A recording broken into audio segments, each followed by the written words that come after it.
Hello, Will Thunder Talks here with another video. Good to see you. Today I'm going to talk about manga. I like manga. It's also been floating in my idea sphere as of late. So I thought I'd talk a little bit about it. But not just gushing at my weebdom.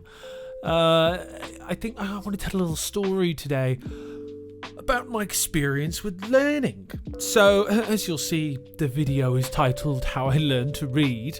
I'm dyslexic, so my brain works a little differently to a lot of people's. And I remember being back in school and finding it really hard to keep up in English because my brain's a little different.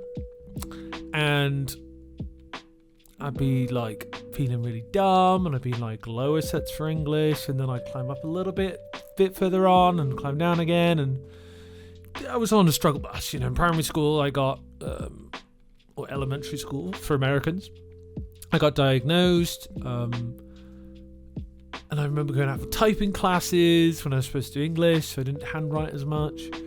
We're talking about like early 2000s is when I was in primary school, late 90s. And it was really hard for me because I like video games, always loved video games. So I had this memory when I was trying to play Pokemon Yellow when I was a wee boy. And I remember going on this loop of like, when you in a Pokemon battle, you win the Pokemon battle, your Pokemon levels up, they're trying to learn a new move. So I couldn't read at the time when I was playing the game. 5 or 6, couldn't read the words, so I know what no and yes meant, so I just kept hitting no, right? And if you've ever played those games, you know that it'll go, do you want to learn this move? And you'll hit no, and then it'll go, are you sure? And then I would hit no again, and then it would go, do you want to learn this move? And I'd hit no, and I just went in this loop for a while until I was like, maybe at some point I have to hit yes. So, didn't start super strong with the whole reading thing.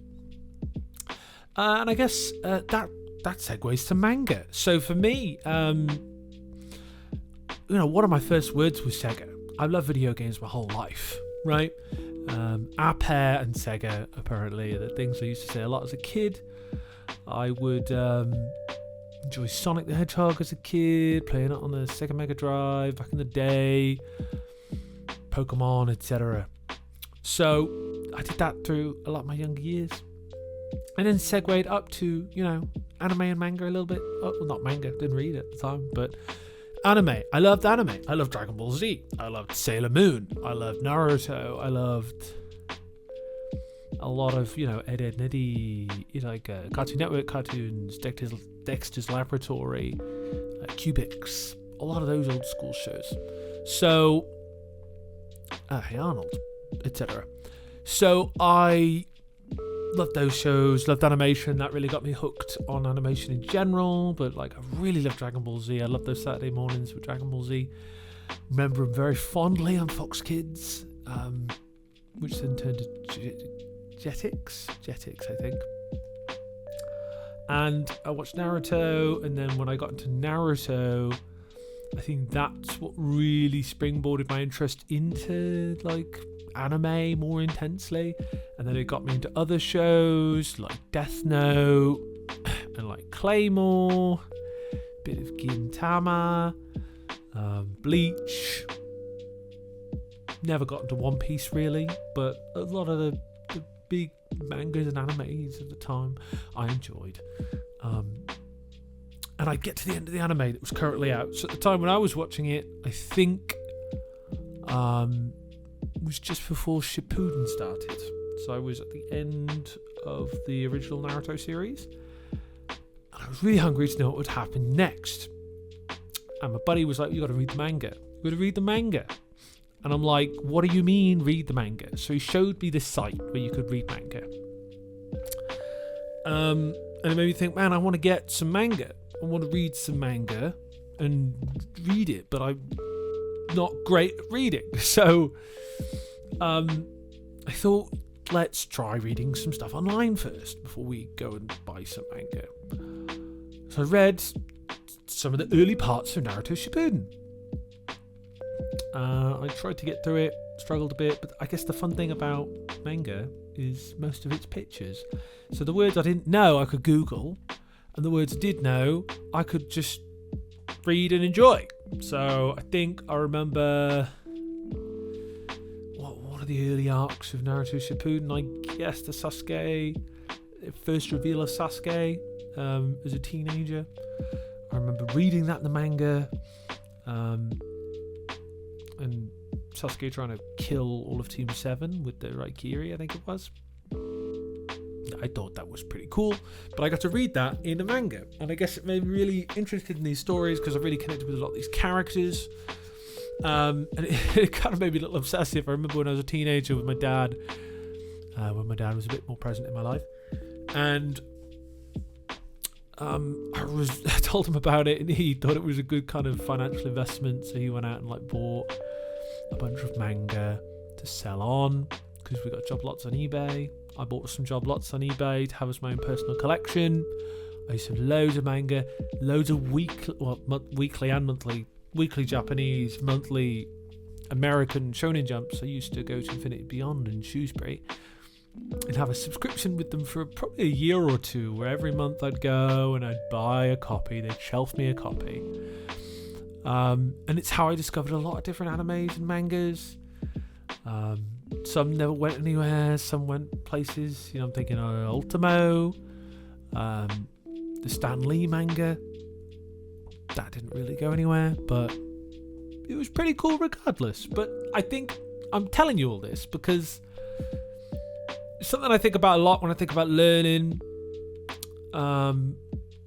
is there has to be a point for the person, right? So for me, I was dyslexic, but like desperate to learn how to read because my interests aligned with reading. It made sense that I know how to read, right? So at the time, this was before smartphones, I could be like, man, I want to like read and like listen to music. So I would just like get a bunch of job lot manga books off eBay, and then I would just sit and I would read and I'd love these stories, and I'd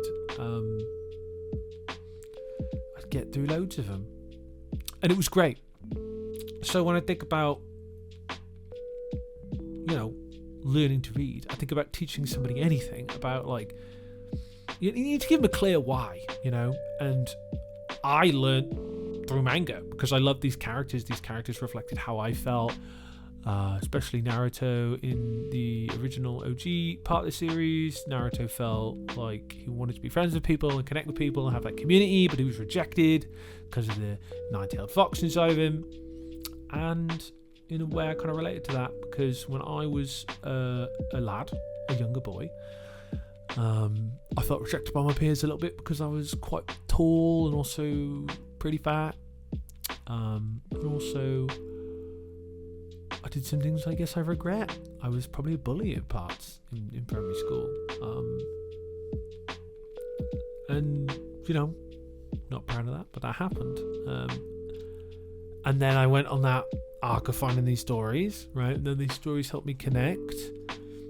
Probably emotional resonance, I might call that now, that like I have a lived experience that lines up with some of the lived experiences of the characters in the show. I think it's why a lot of like young men love Peep Show, for example. My age, 31. It's up to you if you define that as young. Online, that's geriatric for a lot of people. But I think in the grand scheme of things, it's still pretty young. Maybe that's copium for me. But, Peep Show is very relatable for a lot of men, British men, because we're all awkward and weird, and we have weird thoughts, and Mark and Jez kind of go to the extremes of that. And also there's a bunch of fun quotes to engage with. So when I think about how I want to grow, how I want to develop, how I'm feeling about myself and pushing myself forward, it's got to be partially interest-led, right? How do I develop these skills in a way that resonates with me? Like, for instance, this t-shirt I'm wearing, you may or may not notice, by the beautiful band Flat Moon. Shout them out. This t-shirt's amazing, and I've asked them for more via email, and I might get some. But emotional resonance leads to behavior, right? Emotional resonance, I felt something, somebody else made something that reflected how I felt, and they're connecting, right? When that happens, that's where we find our drive to like engage with it and develop skills associated with it, to feel connected to it. And you know, a little dyslexic me needed those stories to develop those skills. And you know, I've written professionally now. I think I'm fairly competent as a writer. A lot of people like to say I'm articulate and good at expressing myself. And I think that's in part because I learned to read via manga. I think that's really cool. So that's what I wanted to share with you today. I'm going to leave it there. You've been wonderful. I've been Will. Take care of yourself, and I'll see you in the next video. Bye-bye.